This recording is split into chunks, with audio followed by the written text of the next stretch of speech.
Okay, we're live. So hi everyone. Thank you for joining another Foreman community demo. I'm Nafar, I'm an active developer within the Foreman project, and I'll be hosting the demo today.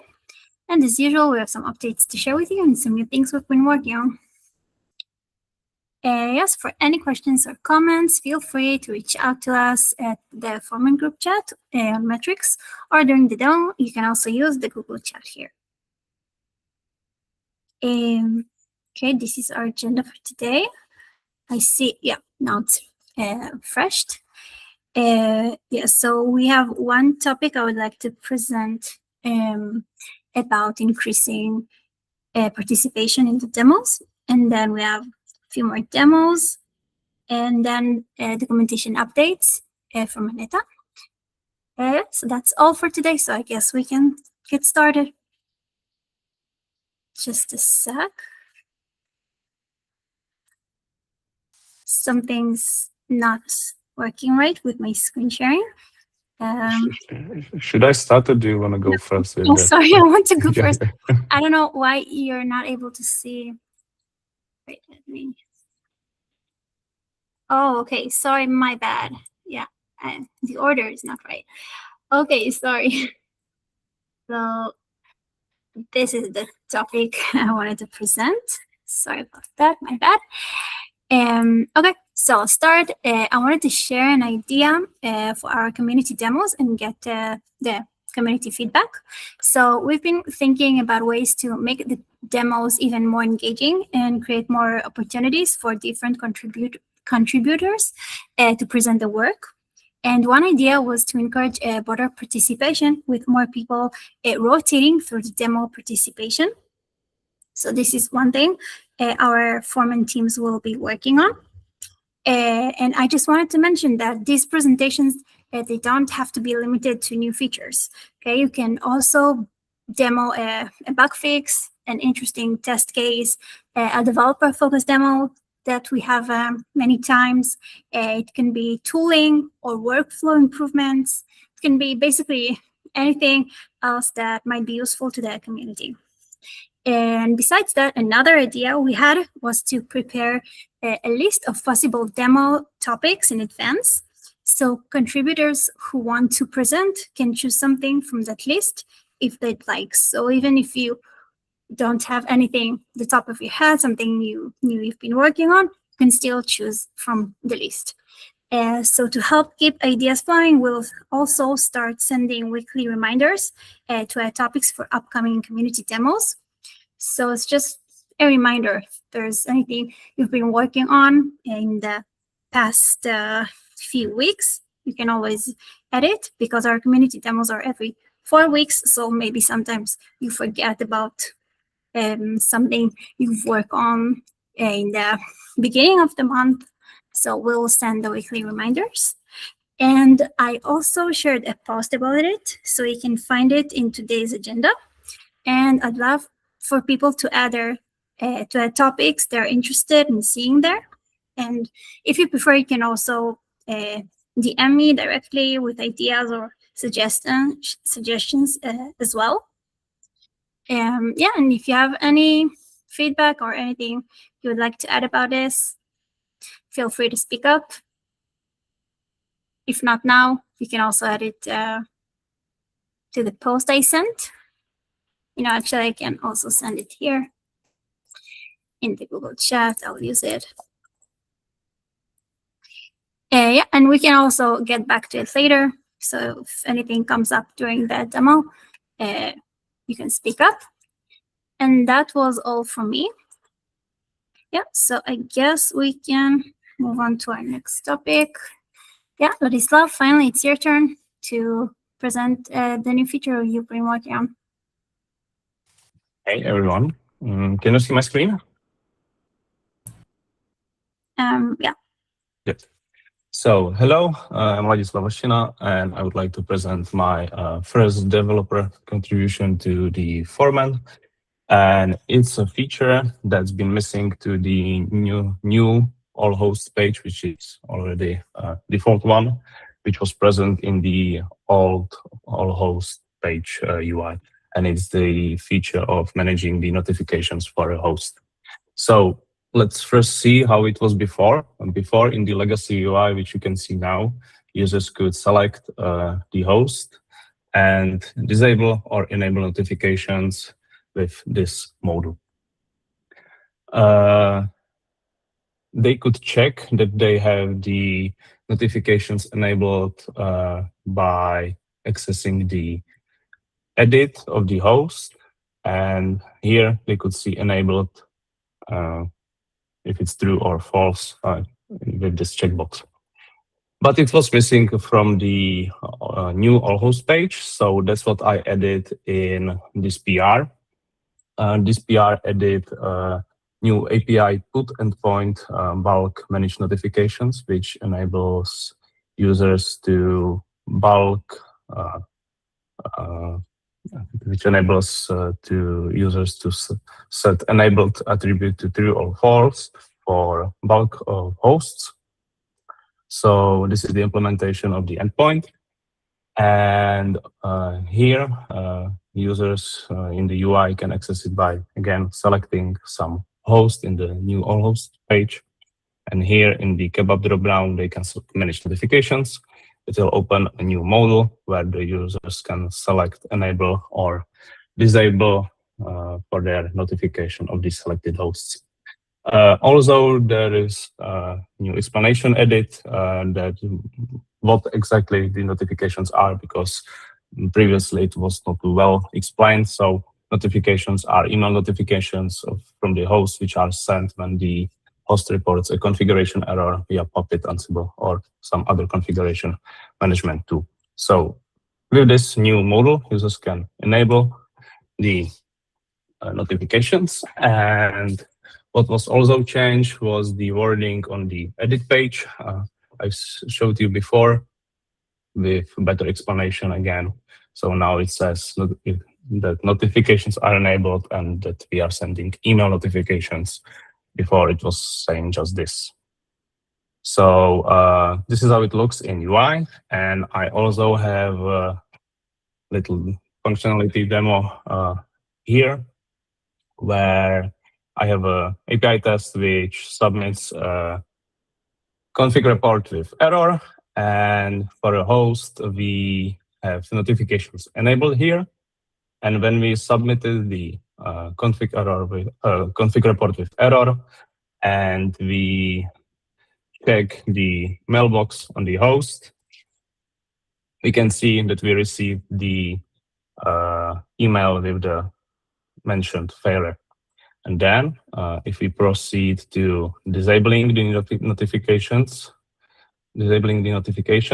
and check again the mailbox, you'll see that we do not receive an email. So the management of notification is working as expected. I think that's all from my demo. If you have any questions, please ask. And yeah, that's it. Also, if users select, for example, if they filter the host by status enabled, and they select some hosts for which they have notifications enabled, and they, oh, it's wrong supply, sorry, this one.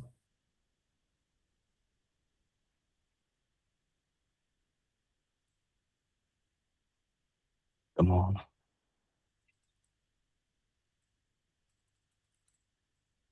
So if they select the hosts which have the notifications enabled and they want to disable them, it will keep the search with the query they entered for the all host page. So now that's all, and thank you for your attention. Thank you, Ladislav. It was a great demo, very clear. Yeah, no questions. Thank you. Okay, we can move on to the next demo. Yeah, next demo from Ian about new content, credentials, details page. Awesome. Thanks, Nafar. I'll get my screen shared quickly. So the demo that I'm showing today is a bit of new UI that we have. We have a large effort to get off of the old UI pages because they rely on old libraries, which it would just be better for technical debt, security, etc. Stop using these. So this is part of that effort. And so we've targeted the content credentials page to move that over to React and modern Patternfly. And I'm just showing the current progress here. So shared on my screen right now is the content credentials page. We also have the listing page up, which is loading. Currently in progress is the creation modal for making new content credentials. And once that's set, we should be able to move this over from an experimental lab and replace the current page with it entirely. So this is what the page looks like today. You have all of the same functionality as the old page. The target really here was exact feature parity, and then after that, we can consider any improvements that are needed.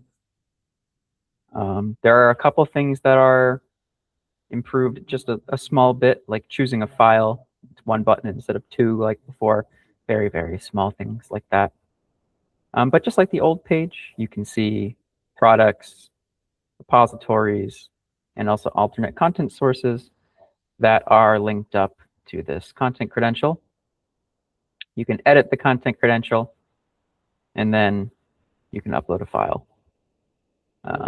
We have counts here below, which bring you to the number of products, repos, and ACS is attached to the content credential. And yeah, honestly, that's more or less it. I'll use this as also a shout out since we are trying to move to these newer UI pages.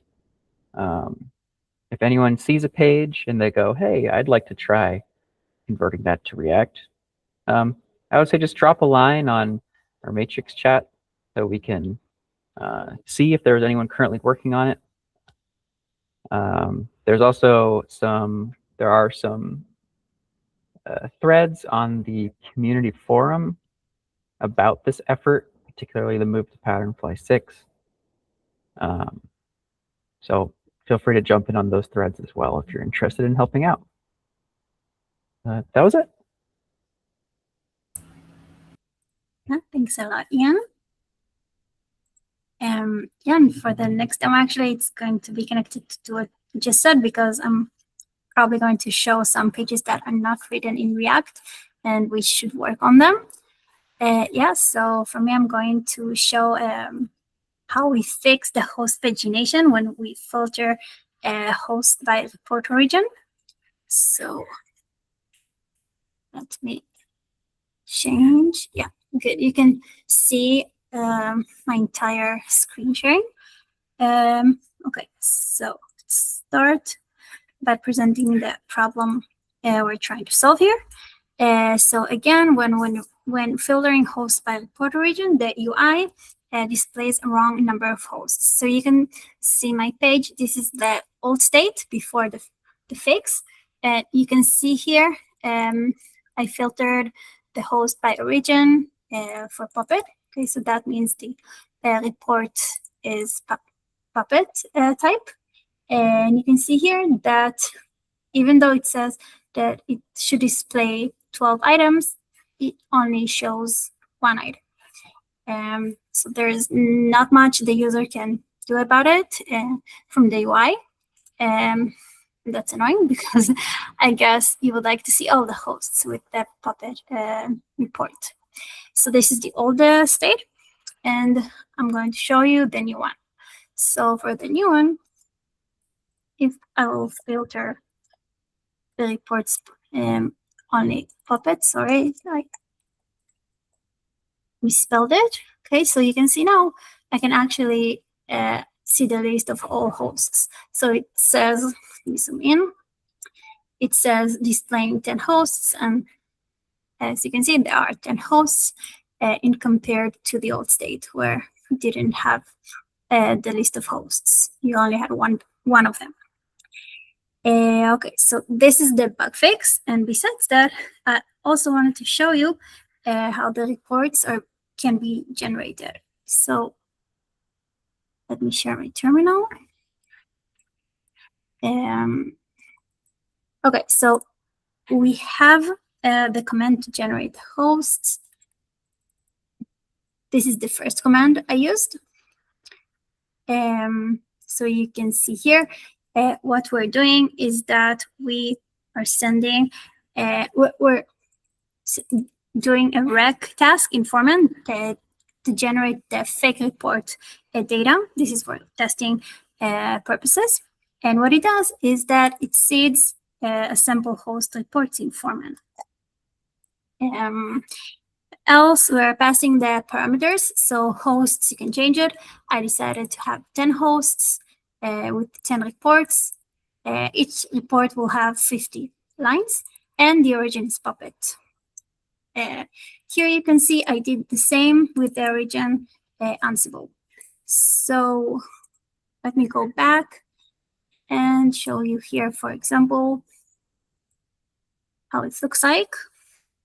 Yeah, so you can see 50 lines. Okay. Else, let's see other reports for this host, because I did Puppet and then Ansible again. So you can see these are 3 reports for this host, because I ran the same command I showed you 3 times. Yeah, so this is like a hack how to generate the hosts if you want. And basically, the proper way to do that is for Puppet, the reports are generated automatically. Okay, so each time the Puppet agent runs on host, it creates the timestamp report with the status. And for Ansible, the reports are generated on demand. So when a playbook is run via Foreman remote execution, then the report is essentially the output of that execution, but you have to generate it manually. Let's see if I can show you anything else that's interesting. So here under reports, you can see more data. By the way, I think this page can be improved a little bit, but at least it's written in React and compared to the old page I just showed you. Yeah, I don't know how much work it will take to to replace the code for that, especially because for Ansible, at least it's in a plugin, and for Puppet, we don't have any team that's currently working on it. So like for sure, I know this is like up for demand. If anyone wants to work on it, they're welcome.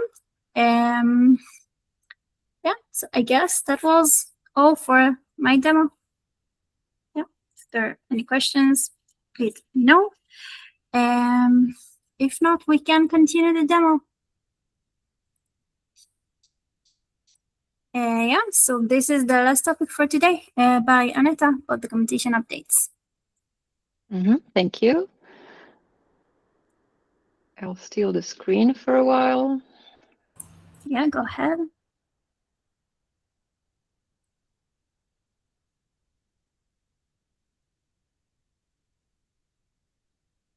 So, can you all see my screen? Yes. Okay, perfect. Thank you. Well, I'm here today on behalf of the documentation team to present some of our recent updates to Foreman MCP server documentation. As some of you may know, the Foreman MCP server is a feature that allows you to connect your AI applications to Foreman. And in this setup, you can get AI-generated reports of the status of your Foreman inventory. But now, with the new use cases that we're adding, the MCP server does not have to run only in read-only mode.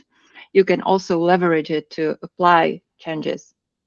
And specifically, the use cases, the procedures that we added are applying errata to hosts by using MCP, where you can prompt your AI application to create Rex jobs in Foreman to apply errata to hosts. The other one that we added is adding errata to an incremental content view by using MCP, where you can perform incremental updates of content views. And we have one more that is still in progress, so it has not been merged, but I think it's very close to merging, and that's for publishing and promoting a content view by using MCP. So basically, this is a new user interface that is available for you to try, the MCP server AI-based. If you are not familiar with how to use it, then I recommend looking in the Managing Hosts guide, where you can find a chapter named Connecting AI Applications to the MCP Server for Foreman that will guide you through how to deploy your MCP server connected to your AI application and just try experimenting. And that's it.